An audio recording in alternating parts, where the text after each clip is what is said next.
Je suis fort heureux de te retrouver encore en cet instant, afin qu'ensemble nous puissions continuer de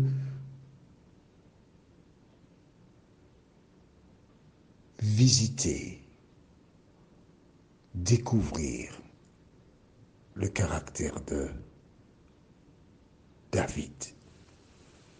Rappelle-toi, Dieu avait dit au prophète Samuel, j'ai vu un homme pour remplacer Saül. Et nous sommes en train de découvrir cet homme qui était un jeune homme qui probablement là doit avoir une vingtaine d'années. Et aujourd'hui nous verrons un conseil précieux qu'il délivre. Un conseil qui est fondamental pour toi et pour moi. Un conseil qui est riche. Car souvent, il nous arrive d'avoir des angoisses, des peurs, des craintes.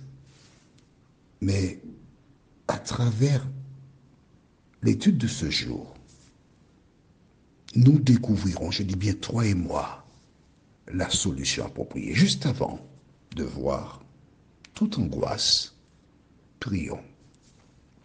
Notre Seigneur, notre Dieu, grande est notre joie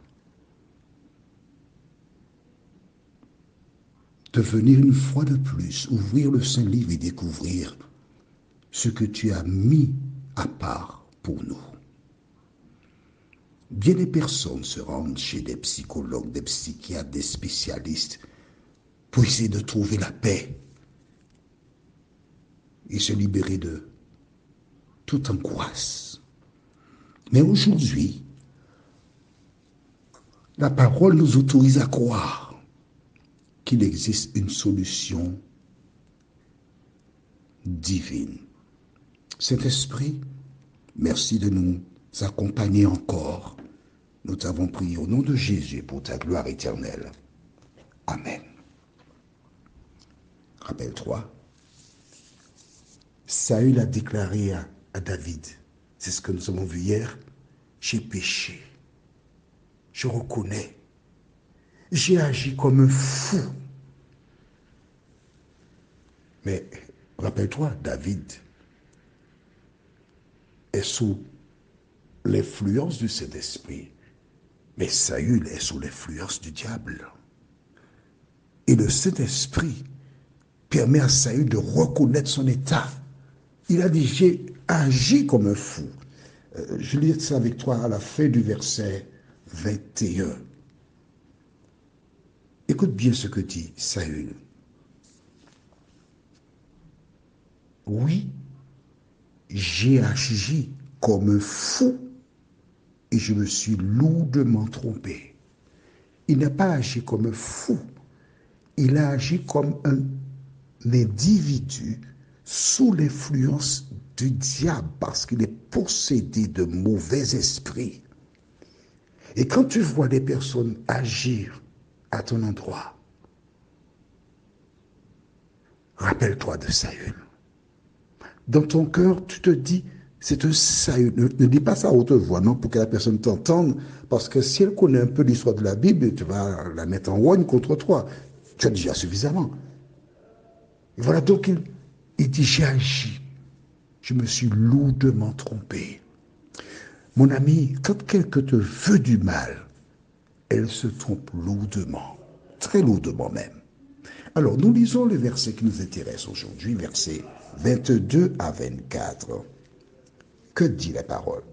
David répondit, voici la lance du roi, qu'un jeune garçon traverse et vienne la prendre. Le Seigneur rendra à chacun selon sa justice et sa fidélité. Aujourd'hui, le Seigneur t'avait livré entre mes mains, mais je n'ai pas voulu porter la main sur le Messie du Seigneur.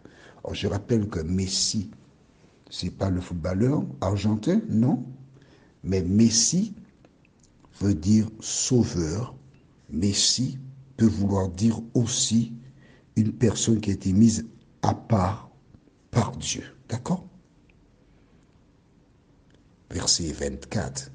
Et de même que ta vie aujourd'hui a eu beaucoup de valeur à mes yeux, de même ma vie en aura beaucoup aux yeux du Seigneur qui me délivrera de toute angoisse. Amen. Voici ce que nous cherchons. David donne,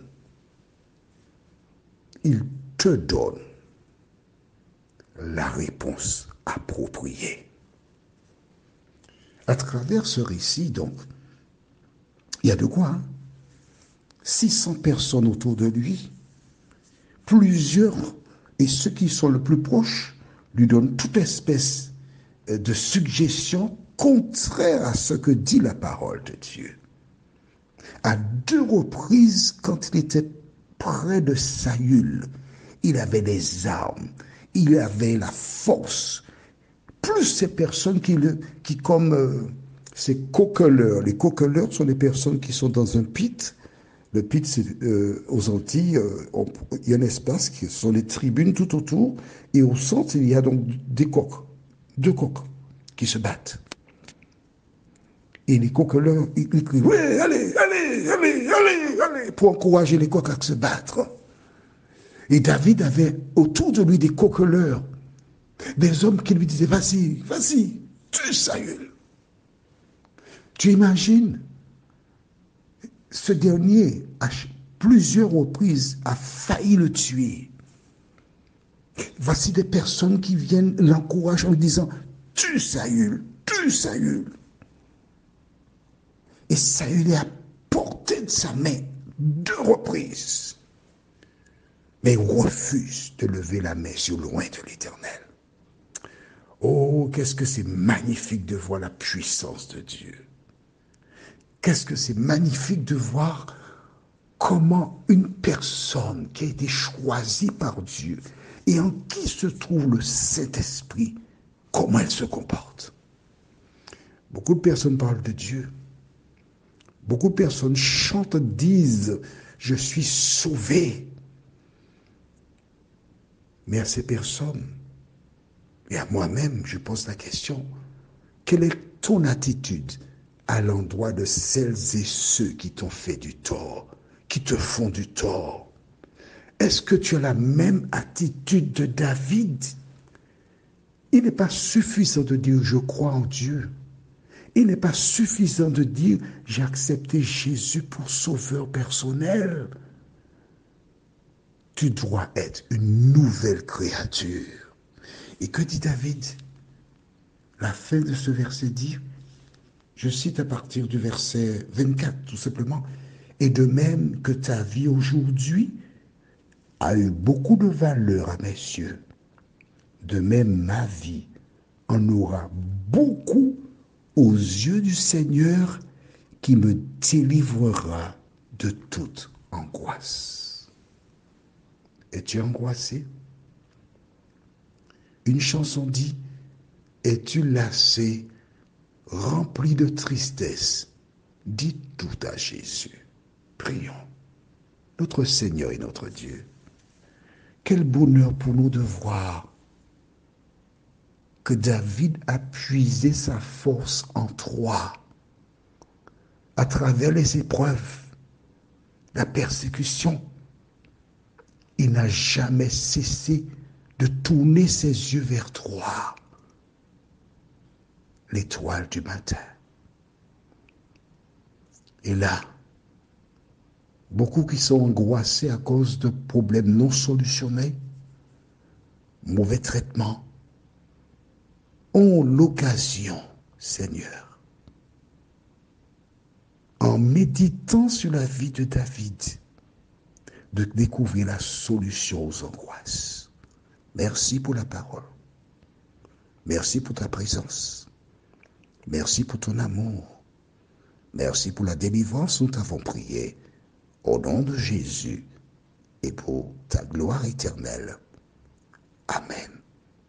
Que l'Éternel continue de te bénir et nous nous retrouvons demain si Dieu nous prête vie,